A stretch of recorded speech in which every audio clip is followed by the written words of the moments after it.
नमस्कार, मैं हूं राहुल और आप देख रहे हैं जीटीसी न्यूज।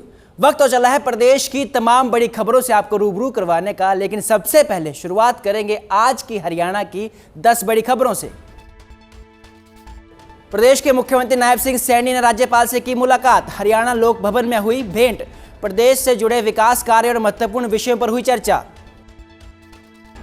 हरियाणा के खिलाड़ियों ने बढ़ाया देश का गौरव। 7 गोल्ड मेडल समेत जीते 10 पदक। मुख्यमंत्री सैनी ने खेलेंगे हरियाणा जीतेंगे हरियाणा का संकल्प दोहराया। थंथरी को 28 करोड़ की विकास सौगात। गौरव गौतम ने किया शिलान्यास और उद्घाटन। गौरव गौतम बोले, हरियाणा बना देश का स्पोर्ट्स पावर हाउस। संसद परिसर में कांग्रेस सांसदों का प्रदर्शन। दीपेंद्र हुड्डा ने खेल बजट में भेदभाव का लगाया आरोप। बोले, हरियाणा को मिलने चाहिए कॉमनवेल्थ की मेजबानी। हरियाणा भर रहा भारत की झोली। भिवानी पहुंची कॉमनवेल्थ पदक विजेता सीमा। पहुंचने पर हुआ भव्य स्वागत। कहा, संघर्ष के दम पर जीता कांस्य पदक। परिवार के सहयोग को दिया सफलता का श्रेय। कुरुक्षेत्र में चलाया गया नशा मुक्त युवा अभियान। राज्यपाल ने दिलाई नशा मुक्ति की शपथ। पीएम मोदी ने युवाओं को किया संबोधित। 1 करोड़ युवाओं ने लिया संकल्प। सावन के पहले सोमवार को शिवालयों में उमड़ी भीड़। जलाभिषेक के लिए सुबह से लगी कतारें। हर तरफ हो रहे भोले बाबा का गुणगान। मंदिर में श्रद्धालुओं ने चढ़ाया शिवलिंग पर जल। प्रधानमंत्री नरेंद्र मोदी पर टिप्पणी मामले में आया नया मोड़। युवती और मां ने मांगी सुरक्षा। एफआईआर वापस लेने की लगाई गुहार। युवती बोली, अपने किए पर है पछतावा। मां बोली, बड़ों का अपमान करना बिल्कुल गलत। रेवाड़ी में हुआ दर्दनाक सड़क हादसा। तेज रफ्तार ट्रैक्टर ने बाइक को रौंदा। भीषण टक्कर में 2 लोगों की मौत। झज्जर चौक पर मची अफरा तफरी। पुलिस ने मामला दर्ज कर जांच की शुरू। और हरियाणा में मॉनसून ने पकड़ी रफ्तार। आज 9 जिलों में भारी बारिश का अलर्ट। किसानों के लिए राहत की उम्मीद। अब तक 14 जिलों में बारिश की कमी। और अब बुलेटिन की शुरुआत करेंगे बम बम बोले की गूंज से। जी हां, श्रावण मास के पहले सोमवार को सभी शिवालयों और मंदिरों में श्रद्धा और भक्ति का अद्भुत संगम देखने को मिला। आज सुबह से ही मंदिर परिसरों में बम बम बोले के जय घोष गूंजते रहे। बड़ी संख्या में पहुंचे श्रद्धालुओं ने भगवान शिव का जलाभिषेक कर परिवार की सुख समृद्धि, अच्छे स्वास्थ्य और खुशहाली की कामना की।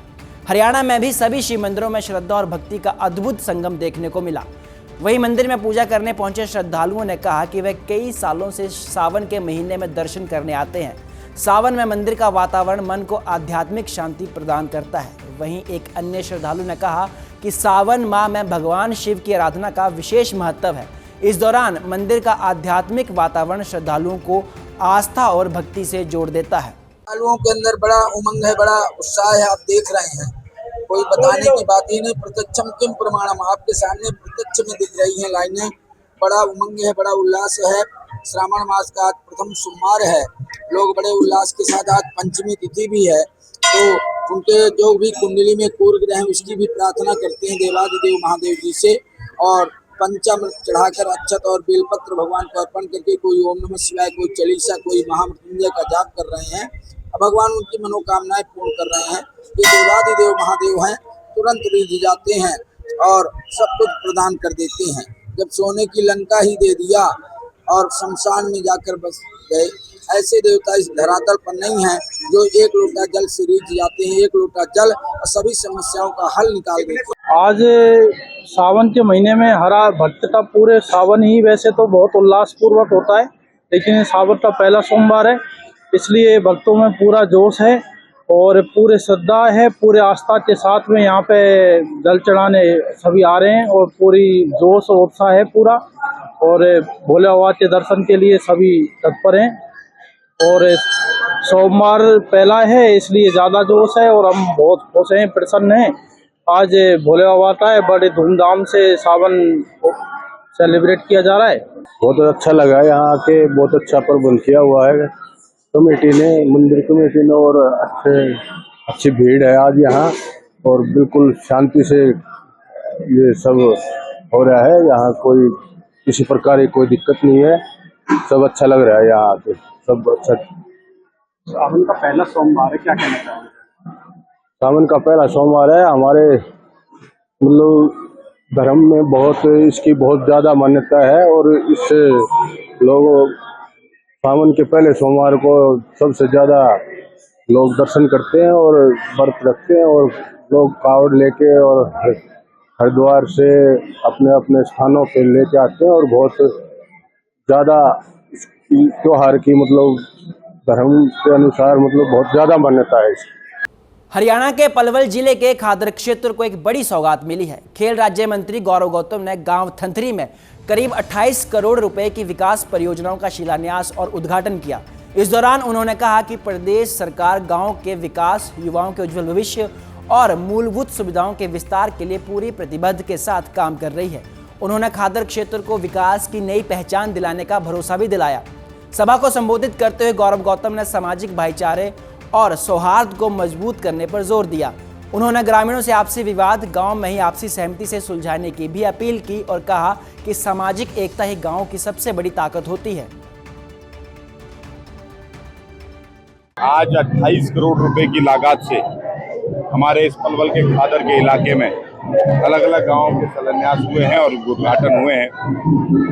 ये 28 करोड़ रुपए गांव के विकास के लिए मील का पत्थर साबित होंगे और भी कोई जरूरत हमारे गांवों के मूलभूत सुविधाओं की होगी उसको पूरा करने का काम करेंगे। आज गाँव वालों ने बहुत दिल से आशीर्वाद भी दिया है। नरेंद्र मोदी जी और नायब सिंह सैनी जी को अपना आशीर्वाद दे रहे हैं। इन्होंने लोकसभा का चुनाव हो या विधानसभा का चुनाव हो, एक ऐतिहासिक वोटों से विजयी बनाने का काम इस इलाके की सरदानी ने किया है। उनका आभार व्यक्त करने भी आए हैं और उनका चाहे विकास की गति को और आगे बढ़ाने के लिए आए।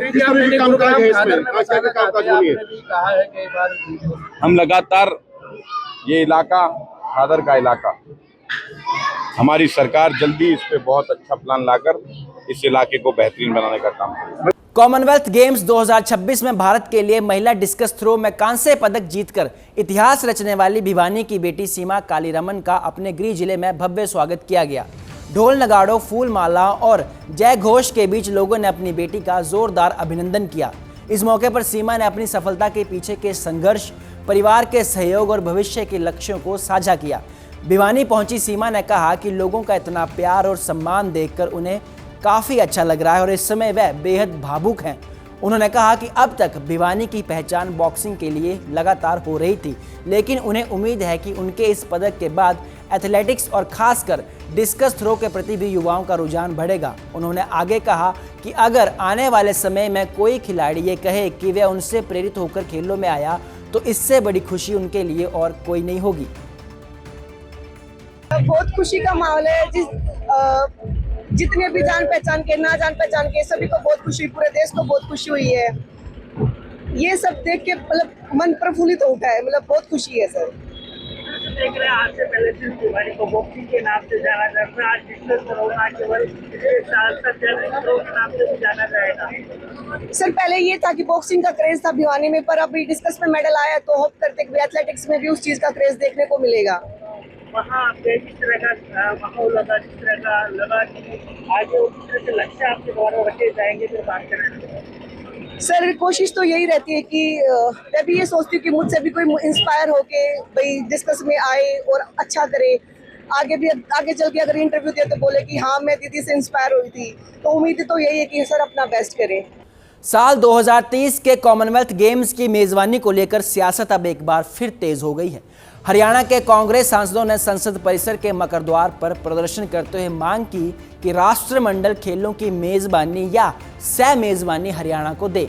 कांग्रेस सांसदों का कहना है कि देश के लिए सबसे अधिक पदक जीतने वाले राज्य के साथ न्याय होना चाहिए। इस दौरान कांग्रेस सांसद दीपेंद्र हुड्डा ने कहा कि कॉमनवेल्थ गेम्स में पदक जीतने वाले हर खिलाड़ी पर देश को गर्व है, लेकिन भारत के लिए सबसे ज़्यादा योगदान हरियाणा के खिलाड़ी दे रहे हैं। ऐसे में वर्ष 2030 के कॉमनवेल्थ गेम की मेज़बानी या सह मेज़बानी हरियाणा को मिलनी चाहिए। सबसे पहले तो देश के प्रत्येक कॉमनवेल्थ खेलों में जो विजेता खिलाड़ी हैं उनको बहुत बहुत बधाई देते हैं। उन्होंने देश का नाम रोशन किया है। हमें गर्व है प्रत्येक कॉमनवेल्थ विजेता पर। साथ ही दोबारा से जो हम बात कहते आए हैं वो साबित हो गई। 13 गोल्ड मेडल में से 7 गोल्ड मेडल अकेले हरियाणा के आए हैं। अब बात है कि 2030 के कॉमनवेल्थ खेल कहाँ हो। हरियाणा, हमारी मांग है हरियाणा में 2030 के कॉमनवेल्थ खेल की मेजबानी या तो हरियाणा में की जाए या सह मेजबान प्रदेश हरियाणा को बनाया जाए। जब भारतवर्ष को ये मौका मिला है इससे पिछला मौका मिला था भारतवर्ष को 2010 में, जब 100 से ज्यादा मेडल आए, इतिहास बना कॉमनवेल्थ खेल का भारतवर्ष का। दूसरे नंबर पे भारत आया पदक तालिका में, 39 गोल्ड मेडल आए। उन 39 गोल्ड मेडल में से भी 24 गोल्ड मेडल अकेले हरियाणा के खिलाड़ी लेके आए थे। तो आज क्योंकि अगर भारत माता की झोली कोई भर रहा है तो हरियाणा खिलाड़ी भर रहे हैं। न्याय हरियाणा वालों के साथ होना चाहिए और वो भरते रहे जी आगे भी, और आगे ही भरते रहे। देखिए, जब ये खेल होंगे तो लाखों करोड़ का निवेश होगा, इंफ्रास्ट्रक्चर डेवलपमेंट होगी। जैसे दिल्ली एशियाड खेलों के समय दिल्ली का विकास हुआ और दिल्ली में स्पोर्ट्स इंफ्रास्ट्रक्चर बना था, देश की राजधानी है दिल्ली, हमें गर्व है। अब लाखों करोड़ का खेल का इंफ्रास्ट्रक्चर में अगर निवेश हो तो वो हरियाणा में हो, ताकि आगे भारत माता की झोली ऐसे ही हमारे खिलाड़ी भरते रहे और देश का तिरंगा ऊंचा रहे। आज आपने देखा खेलो इंडिया में सबसे ज्यादा बजट खेलो इंडिया में भारत सरकार ने गुजरात में दिया, और देश में सबसे कम बजट खेलो इंडिया का हरियाणा में आएगा। तो हरियाणा को सबसे कम बजट मिला खेलो इंडिया में, गुजरात में सबसे ज्यादा बजट दिया गया। ये भेदभाव है, ये राजधर्म का पालन करे सरकार, न्याय हो हरियाणा वालों के साथ, और हरियाणा के साथ न्याय होगा तो ये भारत माता के साथ न्याय है। क्योंकि ये जो खिलाड़ी मेडल लेके आते हैं ये कोई हरियाणा का प्रदेश का या किसी और प्रदेश के नहीं लाते, ये भारत माता की झोली इन मेडल से भरते हैं। कुरुक्षेत्र विश्वविद्यालय में नशा मुक्त युवा विकसित भारत संकल्प अभियान के तहत युवाओं को नशे से दूर रहने और विकसित भारत के निर्माण का संकल्प दिलाया गया। कार्यक्रम में हरियाणा के राज्यपाल प्रोफेसर असीम कुमार घोष मुख्य अतिथि के रूप में शामिल हुए, जबकि प्रधानमंत्री नरेंद्र मोदी ने ऑनलाइन माध्यम से देश भर के 1 करोड़ से अधिक युवाओं को संबोधित करते हुए वर्ष 2047 तक विकसित और नशा मुक्त भारत बनाने का आह्वान किया। कार्यक्रम में हजारों युवाओं, शिक्षकों और कर्मचारियों ने नशा मुक्त भारत का संकल्प लिया। Friends, thank you all for participating in this historic movement initiated by our Prime Minister Narendra Modi ji to make our country Nasha Mukt Yuva for Viksit Bharat. It is a matter of great pride to join all of you at Kurukshetra University on this historic occasion as our Prime Minister Shri Narendra Modi ji launches the nationwide Nasha Mukt Yuva for Viksit Bharat Sankalp Abhiyan. Through this initiative,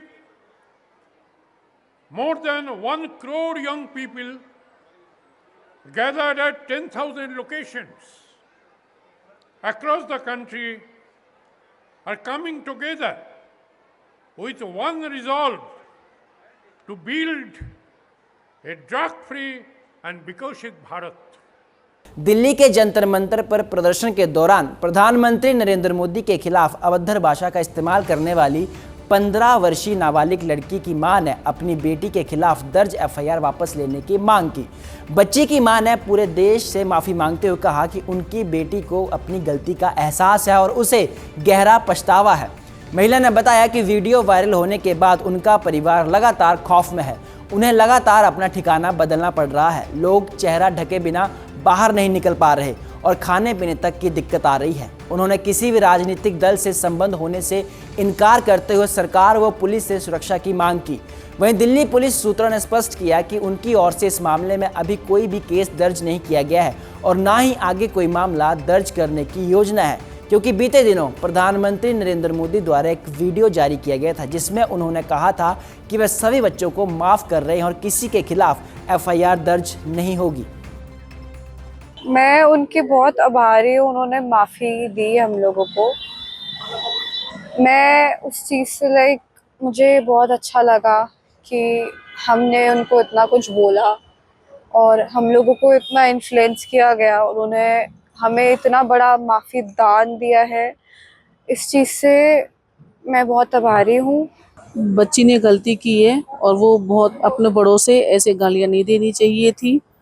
उसके लिए मैं पूरे भारत देश से बेटी की तरफ से माफ़ी मांगती हूँ। और ये प्रोटेस्ट में जाएं, बैठें। प्रोटेस्ट अपना एक अलग मुद्दा है बच्चों के लिए कि वो अपनी आवाज़ उठाना चाहते हैं मीडिया के थ्रू, यूट्यूब के थ्रू वो उठा रहे हैं, वो एक अलग है, पर अपने बड़ों को गालियाँ मत दो। वो गलत है। आपको कब पता लगा कि बेटी वहाँ प्रोटेस्ट में गई है या उसका वीडियो वायरल हुआ?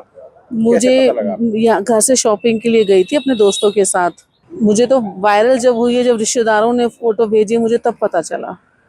तो अब आपके साथ क्या स्थिति, किन परिस्थितियों से आप लोग गुजर रहे हैं? मैडम परिस्थिति ये है कि मुंह ढक के रहना पड़ रहा है, बाहर नहीं निकल सकते हैं, घर के आसपास गाड़ियां घूम रही हैं, जहां हम पहले रहते थे वो जगह छोड़ चुके हैं, अब जगह जगह बदलते फिर रहे हैं, कोई प्रोटेक्शन नहीं मिल रही है, खाने पाने के लिए परेशान है, कोई सरकार की तरफ से हमें कोई प्रोटेस्ट, कोई मदद नहीं मिली। इवन बच्ची की अभी तक FIR तक वापस नहीं, जबकि पता चल चुका है शी इज माइनर। पानीपत से इंसानियत को झकझोर देने वाली एक घटना सामने आई है। शिवनगर की गली नंबर 5 में आज सुबह महज 2 से 3 घंटे पहले जन्मा एक नवजात शिशु प्लास्टिक के कट्टे में बंद सड़क किनारे लावारिस हालत में मिला। राहत की बात यह रही कि स्थानीय लोगों की सतर्कता के समय रहते मासूम को सुरक्षित बाहर निकालकर अस्पताल पहुंचाया गया। फिलहाल बच्चे का इलाज बाल कल्याण समिति यानी CWC की निगरानी में चल रहा है और उसकी हालत अब स्थिर बताई जा रही है। फिलहाल पुलिस ने मामला दर्ज कर जांच शुरू कर दी है। अब वे ये पता लगाने का प्रयास कर रहे हैं कि नवजात को जहां छोड़ा था उसके आसपास की CCTV फुटेज खंगाली जाए ताकि आरोपियों तक पहुंचा जा सके। पानीपत के नागरिकों से और समाज से यह आह्वान करता हूं कि अगर किसी भी परिस्थिति में कोई भी बालक मिलता है तो उसका संज्ञान, उसका सूचना तुरंत बाल कल्याण समिति पानीपत को दे ताकि समय रहते उस बच्चे के स्वास्थ्य तथा उसकी सुरक्षा की जा सके, तथा कोई भी ऐसा कृत्य जो समाज के लिए हानिकारक हो, हमें ऐसा कृत्य नहीं करना चाहिए। हमें समाज को सुदृढ़ बनाने के लिए आगे कार्य करना चाहिए। स्मार्ट सिटी फरीदाबाद के सेक्टर 16 से एक बेहद संवेदनशील मामला सामने आया है। यहां घरेलू काम करने वाली करीब 16 वर्षीय नाबालिग लड़की का शव एक मकान के अंदर संदिग्ध परिस्थितियों में मिला। सूचना मिलते ही पुलिस और फोरेंसिक टीम मौके पर पहुंची और जांच शुरू कर दी। मृतका की मां ने हत्या की आशंका जताई है, जबकि पुलिस का कहना है कि यह मामला सुसाइड का लगता है। हालांकि मौत के वास्तविक कारणों का खुलासा पोस्टमार्टम रिपोर्ट के बाद ही सामने आ पाएगा। फिलहाल पुलिस ने मामला दर्ज कर जाँच शुरू कर दी है। हमें कल सूचना मिली थी कोठी नंबर 29 सेक्टर 14 में एक महिमा नाम की लड़की ने फांसी लगाकर आत्महत्या कर ली है, जिसकी सूचना पर हम मौके पे पहुंचे हैं। उसका फोरेंसिक से FSL टीम बुलाई गई, अफसरान बाला को अवगत कराया गया, जिस संबंध में स्टेटमेंट दर्ज की गई। उस बिना पे अब हम उसका पोस्टमार्टम करा रहे हैं। जो भी नतीजा आएगा उस आधार पर कार्रवाई होगी। तब कितनी उम्र है युवती की? इनके द्वारा 16 बताई गई है। अभी कोई डॉक्यूमेंट ऐसा नहीं दिया है हमें। कोठी में कितने स्टेटमेंट में काम कर रही थी वो? करीब 3-4 महीने से। फरीदाबाद के सेक्टर 14 में उस वक्त हड़कंप मच गया जब घर में काम करने वाली एक नाबालिग नौकरानी का शव पंखे से लटका हुआ मिला। जैसे ही सूचना परिजनों को लगी, तुरंत परिजन उस मकान में पहुंचे जहां पर उनकी बेटी महिमा, जो कि करीब 15 से 16 साल के बीच में बताई जा रही है, वो घरेलू काम करती थी और पिछले 4 महीनों से यहाँ पर काम कर रही थी और रोज़ाना की तरह वो अपने काम पर आई थी। और अचानक से घर वालों को सूचना मिलती है देर रात को कि उनकी बेटी ने जो है फांसी का फंदा लगाकर जीवन लीला समाप्त कर ली है। उनके परिजनों को फिलहाल ये तो नहीं पता कि आखिरकार उनकी बेटी ने ऐसा कदम क्यों उठाया, लेकिन उन्होंने एक शक जरूर जताया कि हो सकता है उनकी बेटी की हत्या की गई हो। सूचना पाकर स्थानीय पुलिस जो है मौके पर पहुंची और लड़की के शव को जो है BK सिविल अस्पताल के पोस्टमार्टम हाउस में रखवा दिया है। और पुलिस का कहना है कि फिलहाल जो है परिजनों ने अभी कोई भी लिखित में शिकायत नहीं दी, लेकिन पोस्टमार्टम की रिपोर्ट आने के बाद परिजन जो भी शिकायत देंगे उस हिसाब से आगामी कार्रवाई को अमल में लाया जाएगा। GTC न्यूज़ के लिए फरीदाबाद से अजय वर्मा। सोनीपत के मुरथल स्थित रफ्तार कैफे में पार्टी के बाद देर रात जमकर बवाल हो गया। आरोप है कि कुछ युवकों ने कैफे कर्मचारियों के साथ मारपीट की, पिस्तौल से फायरिंग की और होटल में तोड़फोड़ की और जाते समय CCTV की DVR भी अपने साथ ले गए। पुलिस ने शिकायत के आधार पर मामला दर्ज कर जांच शुरू कर दी है। कैफे संचालक अनिल के अनुसार 1 अगस्त को पार्टी हॉल बुक करवाया गया था। कार्यक्रम खत्म होने के बाद भी कुछ युवक कैफे की छत पर शराब पीते रहे। देर रात जब वे नीचे आए तो कर्मचारियों से गाली गलौज करते हुए खाना बनाने की मांग की।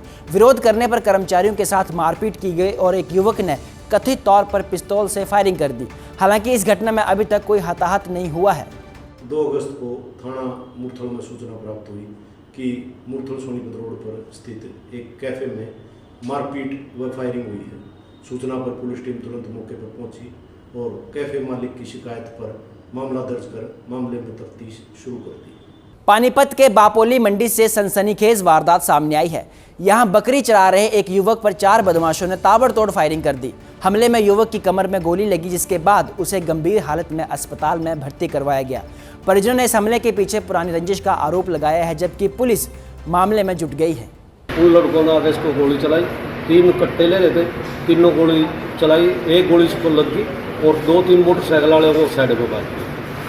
कौन थे मारने वाले? एक तो वाल्मीकि है, दो गुज्जर के लड़के हैं। क्यों मारा, क्यों रंजिश ये थी कर 2-3 महीने पहले खेल वाला रहता जो साइकिल वाला चलाते हैं, उसमें हमारी बरादरी के साथ लड़के के साथ इसका बच्चों का उसमें झगड़ा हो गया था। बच्चों को उसमें झगड़ा हो गया था, इसने अपने बच्चों को मारा और दूसरों को मारे हुए चलो अपने घर, जिसमें 2-3 लड़के हैं स्मैक वगैरह पीते हैं और अपना उसने ले गया अपना उसकी तरफ से इसको मारा पिटा, अपने घर आ गया। घर आने के बाद हमने समझाया ये घर बैठा दिया। उसके बाद में 10-15-20 जने लड़के तलवार लेके आए। तलवार लेने पे एक हमने उसमें फंस गया, पकड़ के बैठा लिया, पुलिस को दे दिया। उसके बाद में गांव के बड़े छोटे आके बोले भाई फैसला कर ले। मैंने समझा भाई गांव में ही रहना, गांव में अपना समाज में रहना, चलो भाई कोई बात नहीं, अपना ले जो अपना आगे ध्यान रखिए। उसके बाद में ये हत्या वो हो सका। रेवाड़ी में एक दर्दनाक सड़क हादसे ने 2 परिवारों की खुशियां छीन ली। शहर के झज्जर चौक पर तेज रफ्तार ट्रैक्टर ने बाइक को जोरदार टक्कर मार दी, जिसमें बाइक सवार 2 लोगों की मौके पर ही मौत हो गई। हादसे के बाद चालक ट्रैक्टर छोड़कर मौके से फरार हो गया। पुलिस ने मामला दर्ज कर जांच शुरू कर दी है। जानकारी के अनुसार मृतकों की पहचान 18 वर्षीय किशन और 50 वर्षीय नरेंद्र के रूप में हुई है। दोनों सोमवार सुबह एक धार्मिक कथा में शामिल होने के लिए बाइक से जा रहे थे। जैसे ही उनकी बाइक झज्जर चौक के पास पहुंची तो झज्जर की ओर से आ रहे तेज रफ्तार ट्रैक्टर ने उन्हें टक्कर मार दी। टक्कर इतनी भीषण थी कि बाइक ट्रैक्टर के साथ काफी दूर तक घसीटती चली गई। दोनों की मौके पर ही मौत हो गई। इस सुबह करीब 7:30 बजे कंट्रोल रूम से मेरे फ़ोन पे फ़ोन आया था कि ऐसे एक एक्सीडेंट का मामला झज्जर चौक के पास। तो मैं तुरंत मौके पे गया। तो मैं वहाँ पहुँचा था, तो उससे पहले ER भी वहाँ पहुँच चुकी थी और वहाँ पे देखा कि एक ट्रैक्टर जो झज्जर फ्लाईओवर की तरफ से बड़ी स्पीड में आया हुआ था, उसके ब्रेक के निशान भी हैं और उसने एक मोटरसाइकिल पे सवार 2 एक करीब 55-56 वर्षीय एक व्यक्ति जो नरेंद्र जो ढाढस गाँव का है, और जो दूसरा कृष्ण है जो वहीं जहाँ पे एक्सीडेंट हुआ वहीं पे उसका वाटिका है, पुष्प वाटिका, वहाँ से वो अंदर से निकला था। दोनों बाइक पे कहीं कथा पे जा रहे थे, कथा करने के लिए जा रहे थे। तो इसने तेज़ स्पीड और लापरवाही से उसने अक्सर टक्कर मारी तो उनकी मौके पे डेथ हो गई उनकी दोनों की। क्या कुछ कार्रवाई की जा रही है? ट्रैक्टर को कब्जे में ले लिया है, थाने में खड़ा कर दिया है। ड्राइवर की तलाश कर रहे हैं जो मौके से फरार हो गया था। उनको हॉस्पिटल ले जाया गया है तो वहाँ डॉक्टर ने मृत घोषित कर दिया था, वो तो मौके पे ही चले गए थे। तो आगे की जो परिवार को बता दिया है, परिवार की जो शिकायत देंगे इसकी जो भी कानूनी कार्रवाई बनती है वो की जाएगी। आरोपी को अरेस्ट किया जाएगा इसमें जल्दी। आज के लिए इस बुलेटिन में मेरे साथ फिलहाल इतना ही। आप बन रही GTC न्यूज़ के साथ, मुझे दीजिए इजाज़त। नमस्कार।